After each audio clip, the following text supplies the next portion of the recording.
That's not even joking. I'm low-key kind of scared. It's still so dark out here. Let me show you. Hello?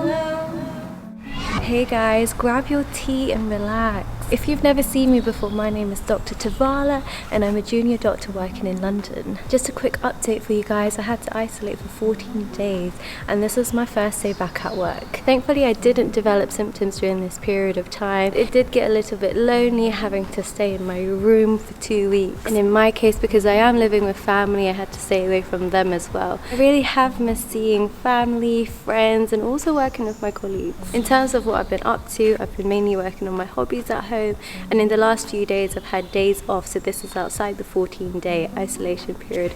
I've gone to the park a few times with my mum and dad. That's been super nice and refreshing. It's currently autumn in London and it's that time of the year where the vibrant leaves on the trees are falling and it just makes a really nice landscape for photos. If you're interested in daily updates about my life, then you can follow me on my Instagram page, which I'll link here. I tend to post lifestyle, mindfulness and also medical content. Still so dark.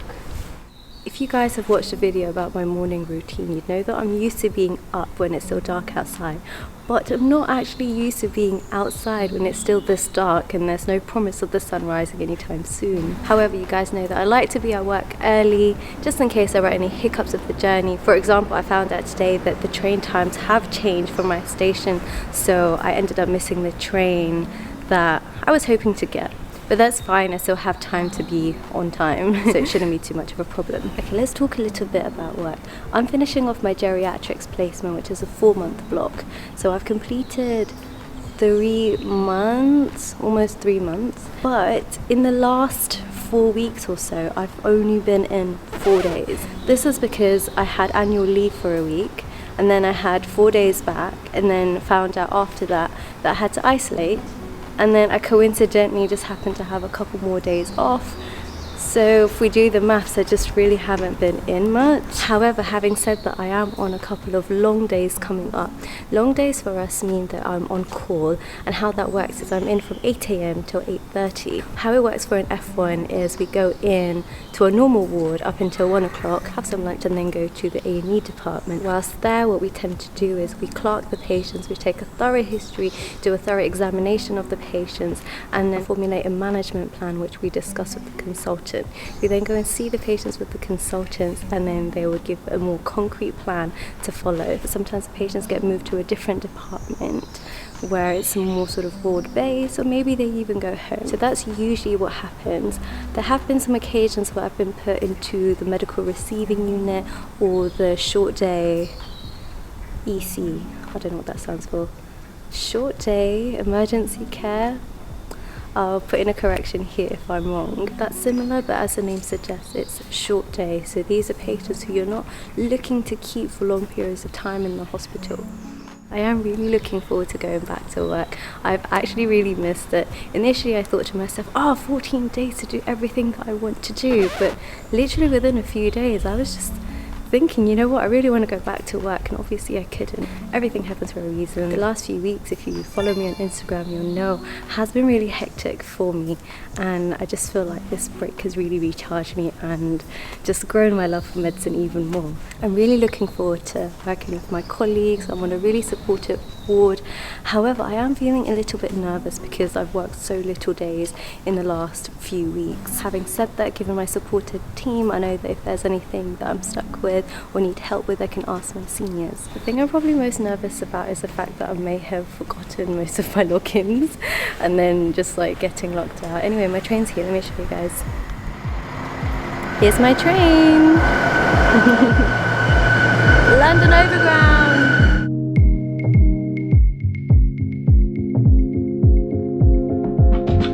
In my last video, I told you guys about these masks that I bought from Amazon. These are 100% cotton, and the reason I'm wearing this as a liner underneath these protective masks is that I have sensitive skin and the pores tend to get blocked up when my skin can't breathe. So these masks, they're waterproof and they don't absorb the oils on my face. When these oils have nowhere to go to, and especially if I'm talking and there's bacteria in my mouth, especially after lunch, then don't know what it is, but I have been having quite severe breakouts since starting work. Even called up my GP recently saying, you know, it's been years since I've had anything for my skin, like antibiotic, topical solutions, and if he can please prescribe something because my skin's just quite inflamed and irritated at the moment. So he's prescribed me retinol cream. It's not available in the pharmacy at the moment. They have to order and it takes a couple of days for that to come through. So I'll have to recheck that. Over the last few weeks whilst being at home, my skin has been improving and I just don't want to be in a position again where my skin flares up because I'm having to wear masks all day, especially as I'm working 12.5 hours today. I'm going to check my messages now as well as emails, so I'll catch you guys in a moment. Guys, the sun is out now and I'm feeling really energized and even more excited to be at work. As I said before, it's been a while since I've been in the hospital and I'm really curious to know what the dynamics are. At the time that I was last in the hospital, it wasn't quite lockdown number 2 in London. Right now it is. COVID cases are on the rise. There were some wards in our hospital that were converted to COVID only wards. The ward I work on wasn't like that, and either way, whatever the situation is, I'm going to make sure that I'm wearing my mask at all times, ensuring that I try to stay as safe as possible. Some of you guys have asked me about the PPE situation at my hospital. We usually wear the blue masks, and if we're going to see patients who are confirmed positive for COVID, then we wear a special mask called the FF3P mask. Sorry, it's been a while. Now I'm feeling a bit nervous about what else I might have forgotten. My biggest worry is that I won't remember my passwords. Hopefully when I start typing into the computers, muscle memory will take its lead and I should be fine, but I am a little bit worried about getting locked out and then admin side of things taking a bit longer. Oh my god, I'm really excited. And when I get to the hospital, I'm going to show you guys what's in my bag. As for the structure of the day, I just remembered I haven't told you guys in detail. My morning will start off with handover. This is where the night team would hand over to the day team about patients that need some jobs done or patients who are particularly unwell that we should be aware of. We also often have teaching. These teaching sessions are so valuable for me. They're only about 20 minutes long, so that really suits my attention span. And they're so engaging. The standard of the talks are really high. And I'm always just sitting at the back somewhere, making notes on my iPad. And I even go through the notes on a later occasion. Okay. Are you done? I think that's a cue from the seagull that I should start making my way to the hospital now. Alright guys, very nearly at the hospital now. Today's going to be really hectic and I'm going to only talk to you guys during my break time and my lunch time. We get 2 breaks and 1 lunch. Lunchtime is half an hour and then each break is 15 minutes. So I'll catch up with you guys during my breaks and lunchtime. Let's go and save lives! Alright guys, I've just come out of handover.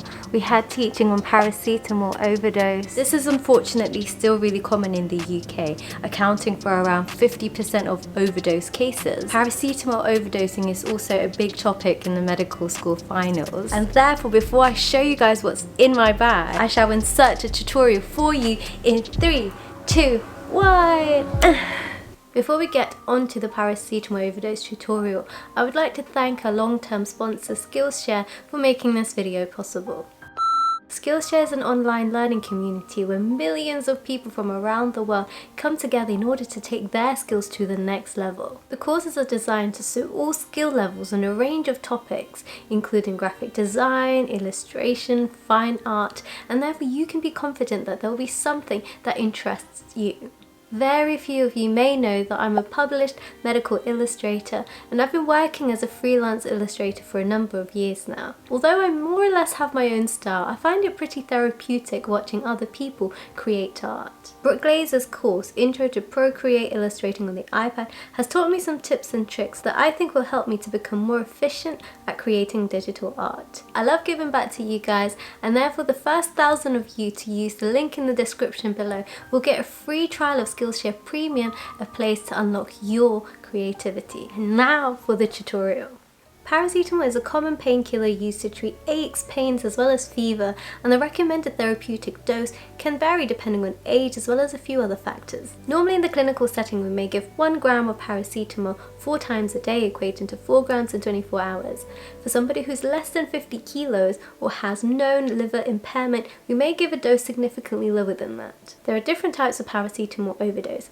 Acute overdose involves excessive amounts of paracetamol ingested within less than 1 hour. Staggered overdose involves taking lots of paracetamol over a period of longer than 1 hour. For instance, if someone were to take a whole packet of paracetamol in the morning and then 6 hours later they took another packet, that would be considered staggered. Usually these two types of paracetamol overdose are in the context of self-harm. Therapeutic excess refers to taking more than the daily recommended dose with the intention to treat the pain. For example, if somebody was taking paracetamol and then they were taking cocodamol, not knowing that cocodamol also contains paracetamol. Let's delve a little bit into biochemistry.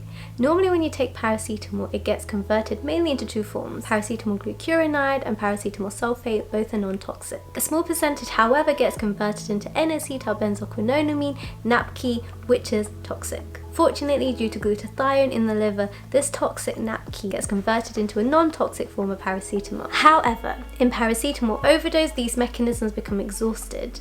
Glutathione becomes depleted in the liver as it gets used up, and a disproportionate amount of NAPK persists.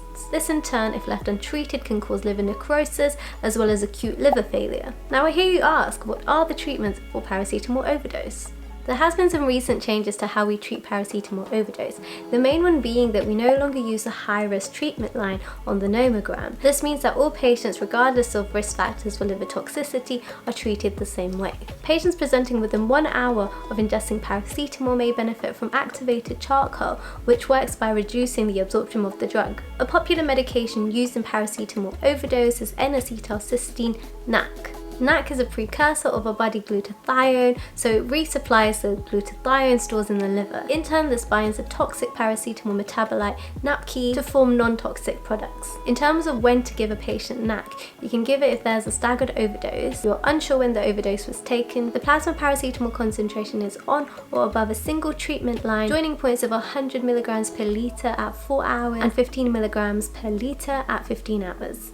For example, you are the junior doctor at A&E and a patient is brought to you, they're not saying much to you. It begins to unfold that this patient has taken a whole load of paracetamol all in one go exactly 4 hours ago. You check the paracetamol concentration in the blood and that comes back to be 120 mg per litre. Do you give NAC? Hopefully you have answered yes. Normally NAC is pretty effective at treating paracetamol overdose, however there are some instances where you might consider liver transplantation. The King's College Hospital criteria is used to help us decide who qualifies for this. The main one is after 24 hours of resuscitation, the patient's pH in the arterial blood gas is still less than 7.3, or all of the following. I hope you guys took away a thing or two from this mini tutorial. If you enjoyed it, then please consider leaving a comment below so I know what your thoughts are on it. Now let's get back to the vlog. So this is my little pouch. I've got in here my phones. I've got some pens, 3 pens I can actually write with. And then I've got this little torchlight for if I need to examine the patient's pupils. Maybe you guys can examine mine.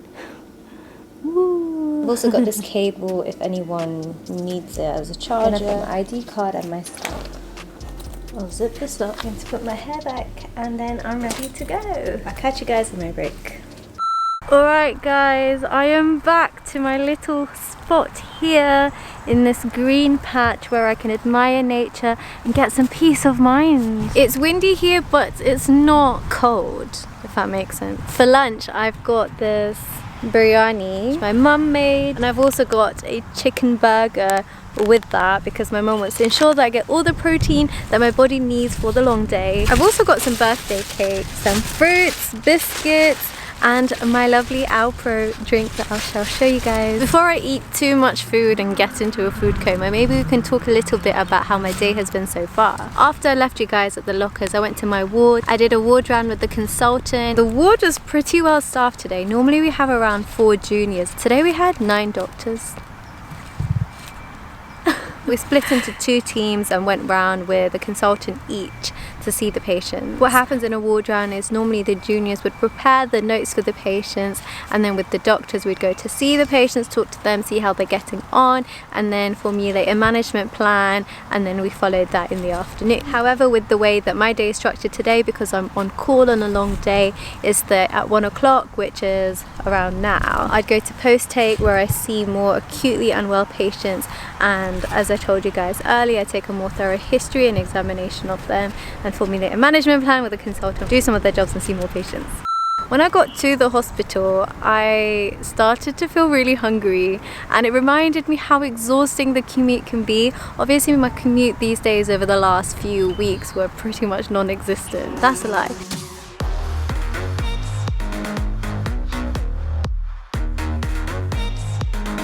It takes me an hour and a half to get to this hospital, and I remember just feeling so hungry. I thought that might interrupt my day. However, when I got to the ward and started seeing patients, I was filled with warmth, and then I didn't feel hungry until now. I think the reason I probably felt hungry is because I know what food I'd brought with me, and they're some of my favourites. On the ward, as predicted, I forgot my password for my login. I thought my account would have been locked with how many times I tried different passwords. But eventually I got in and my account didn't get locked, so that went better than I thought. I thought I would have struggled a bit getting into the routine of the work, but I guess because I had been doing a similar job day in, day out for the last couple of months, it was just sort of ingrained into me what to do. So I didn't struggle with that part as much as I thought I would have. Also, as I am nearing the end of this placement, there are some things that I need to get signed off.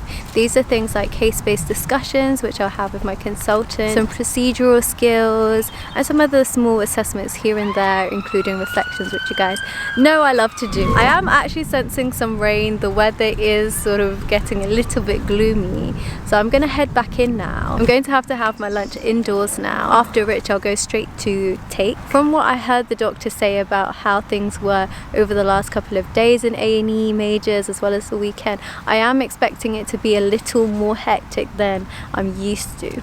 Also, I haven't actually been on take and doing this whole A&E clerking where I'm seeing patients totally on my own, taking their full history examination. I haven't done that for some time now, and the reason is my main placement is geriatrics, so I'm based on the ward. Every now and then the F1s on geriatrics were put on call, and sometimes this is on the ward and sometimes this is in the A&E department. With the way my timetable works, I did a lot of long days on take, A&E, majors, minors, and then over the last 2 months or so, I've been predominantly spending my long days doing ward on-call work. How that works is you stick around 2 to 3 wards and then you do the jobs for the patients there, and if anyone deteriorates acutely then you see those patients. It has been a long while for me being on long days on take, but I remember I really enjoyed it when I did it before, so I'm really looking forward to just being back and saving lives.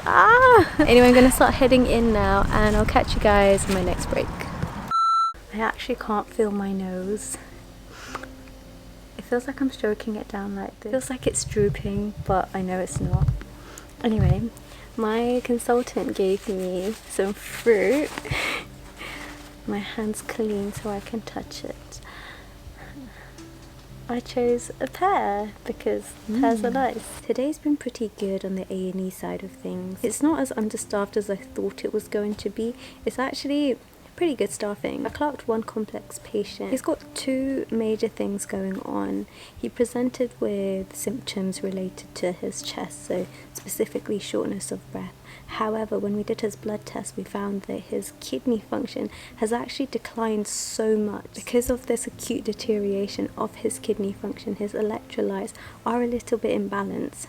Okay, they're not a little bit imbalanced. The potassium is significantly increased.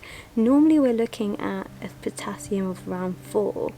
In this patient's case, I won't give you the exact value, but it's around 6.4. What happens when you have a potassium level as high as that is it can interfere with the electricity of the heart, causing arrhythmia. Therefore, the treatment for hyperkalemia, this raised potassium, some parts include getting rid of the potassium. We do this by giving insulin. However, an important part of the treatment is actually stabilizing the cardiac membrane. We use something called calcium gluconate to do this, which we administer through the vein. To this patient I had to explain the management and also explain why he might be feeling the symptoms that he's having. So he came in with shortness of breath, and now he wants to know what management we're giving to him, and I had to explain this whole kidney injury as well as the treatment that we're giving for that and how it can affect the heart. So the patient was pretty surprised by this whole kidney injury because he just had no idea that was the case. He came in thinking we were going to address the shortness of breath, which we are. We're carrying out further investigations to find out what's really going on there. I just found the incidental findings quite interesting. For the past hour or so I've been carrying out the different jobs that I've agreed with the consultant. These have included doing a chest x-ray in order to find out what's actually going on with the chest and his lungs. I've also just put in a request form for an ultrasound scan of his kidneys, ureter and bladder. Obviously we want to know what's actually causing the acute kidney injury. Is it some sort of an obstruction going on? Is there anything in the scan that we can see that might help us identify the cause? I've got some referrals to make as well to the renal team, so kidney doctors, as well as the gastro team, the ones who deal with the things in the abdomen. And yeah, honestly speaking, it's been such a good first day back. This morning my mum actually said, "Oh, good luck on your first day of work." As it had been so long since I'd been at work, it just felt like I was almost starting again. But actually being back, it hasn't felt like that. I was quite surprised how, I don't know, the job and the task was just so ingrained into me that just when I was put into the deep end of it, and, you know, having to see patients by myself, these things just came to me naturally. And I suppose that's how med school was when we graduated, or did our OSCEs in March. Obviously I graduated a lot later. If you know, you know. We did the OSCEs in March, and then we started in August thinking, oh my gosh, we're not going to remember anything, but we did. And I think one of the reasons behind that is because we practiced so much for the finals that it was just, you know, in our memory when we actually had to get down to business. Today has been pretty rewarding. It's been nice and busy. What I'm going to do now is finish this fruit, and I also have some snacks to still eat, but I don't know if I'll get time. I'll probably just have those on the way home. What I tend to do during my on-call days is, obviously I'm working from 8 till 8:30.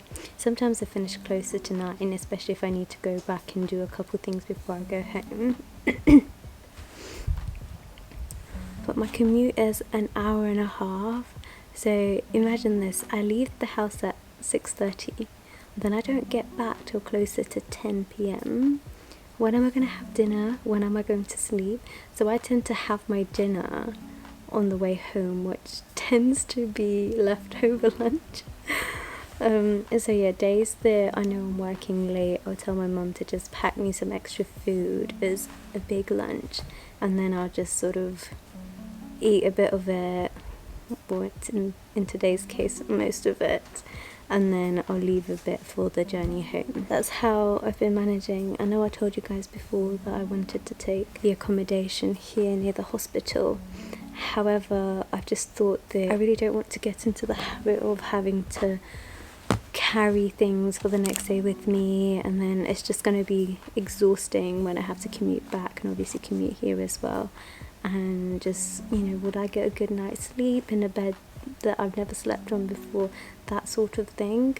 So I just thought I'd stick with the more familiar routine, which is to go home late and then come back here. Also in that vlog, which I'll link around here somewhere, I was stranded near my area and I struggled to get into work. I had to get an Uber, which my friend called for me because I was struggling to download Uber on my phone and iPad at the time. That was all on a Sunday, and on Sundays trains don't work. However, I don't have any upcoming on-call shifts on a Sunday, so I don't have to worry too much about the trains, buses, and just routes generally. Having said that, I do have Uber on my phone as well as my iPad now, so if I needed to take the cab home, then I always have that option. My arm's actually hurting from holding this camera, so I'm going to put you guys away, and I probably won't have another break before it's time to go home. I've still got about another 2.5 hours left here. I did a case-based discussion with the consultant who I did the post-take round with. I got some really good feedback. At some point I'm going to have to write a small summary and send that through to him. I'm hoping to see another patient, clock them, and then present the patient to a different consultant who has kindly agreed to do the case-based discussion with me. Why is my voice just gone? I'm not too sure. I think I'm just thirsty. Yeah, I just realised, guys, I haven't had any water to drink since I left my house. And guys, my mum is like the sweetest human being I've ever met. She packs me this every time I've got work. In foil, she puts my Alpro drink, which I'm really addicted to. So today I've got strawberry flavour, sometimes I have chocolate flavour. It's just really a surprise for me. I don't like to know what my mum's packed me. It's always just a surprise, and that just makes me really happy. I think about my ummi every time I have lunch, because how can I not be grateful for the fact that she puts in the time and effort in order to make sure that my day runs smoothly and that I spend my out of work hours relaxing and recharging. If I had to cook for work, I don't know what my life would be. As in, I probably would be able to feed myself, but it wouldn't be like biryani. I plug my straw in aseptically. Oh, there we go. Alpro, please sponsor me.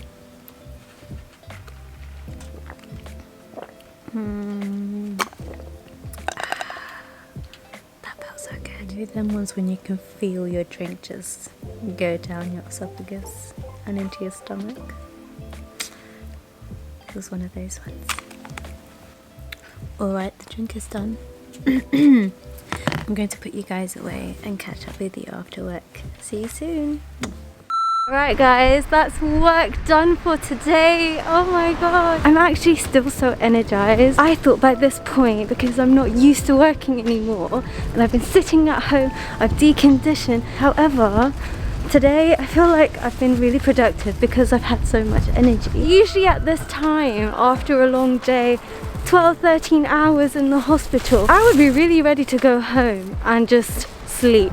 However, I still have so much energy and I feel like I can do more. And one of the reasons why that might be the case is that I have spent the last few weeks actually resting, recharging for this moment. Having said that, I'm sure there are some things that you guys can spend endless amounts of time on and you still won't get tired after working. And I feel that medicine, or at least being on call and being on take in A&E, is actually one of those things for me, and I feel that it's really amazing I've been able to find that in medicine. Hold on, not the sirens. I think it's really nice finding something, whether it's a job or a hobby in your life, that you can pursue endlessly and still get more energy out of it. Guys, the biggest surprise on my way home is my train no longer goes every 15 minutes. It goes every half an hour. And you know what I always tell you guys? Everything happens for a reason. I picked some snowballs up for my family. And I don't know how many Malteser truffles you actually get in this packet, but I'm gonna give it a go. It looks yummy. Also, look at how cute this is. I'm not gonna buy it. I probably shouldn't just be touching things I'm not gonna buy, but I'm getting Christmas vibes from it. It's like a little penguin with a Santa hat.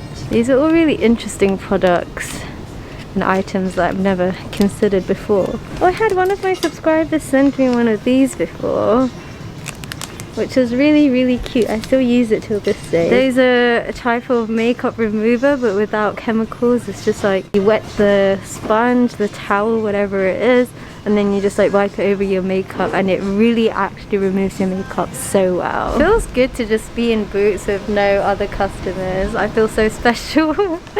Here's one of my favorite brands ever, Even. I first discovered it when I was in Portugal. I developed this rash on my face. I think it was a reaction to what I was sleeping on. Also, the dorm room that I moved into was really dusty, and my skin and lungs don't really react too well to that type of environment. I went to the pharmacy and they gave me these little testers actually by Aven, and I bought this moisturizer and it literally did my skin wonders, and I still use Aven till this day. It's been like 2-3 years now. Anyway guys, I hope you found this vlog useful in some way. If you loved it, then please consider giving the video a big thumbs up, hit the subscribe button, and you'll see me in the next one.